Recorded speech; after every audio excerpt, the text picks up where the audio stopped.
بسم اللہ الرحمن الرحیم۔ السلام علیکم ورحمۃ اللہ وبرکاتہ۔ 2 منٹ میں 1000 نیکیاں۔ صحیح مسلم حدیث نمبر 7027۔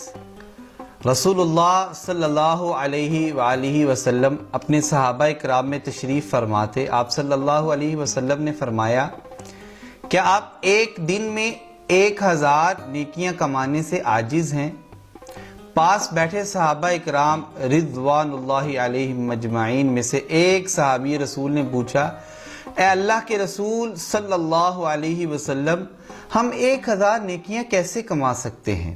نبی صلی اللہ علیہ وسلم نے زبان نبوت سے ارشاد فرمایا، جو بندہ مومن اپنی زبان سے 100 مرتبہ سبحان اللہ کہتا ہے، اللہ عز و جل اس کے نامہ اعمال میں 1000 نیکیوں کو بھی لکھ دیتے ہیں اور اس کے 1000 گناہوں کو بھی معاف فرما دیتے ہیں۔ یہ 2 منٹ میں ہم 100 مرتبہ سبحان اللہ کہہ کے اللہ تعالیٰ کی بے شمار رحمتوں کو حاصل کر سکتے ہیں۔ اس عمل کو خود بھی کریں، اپنے گھر والوں کو بھی کروائیں، اپنے بچوں کو بھی کروائیں، اور ہماری اس ویڈیو کو لائک اور شیئر ضرور کیجیے۔ جزاکم اللہ احسن الجزا۔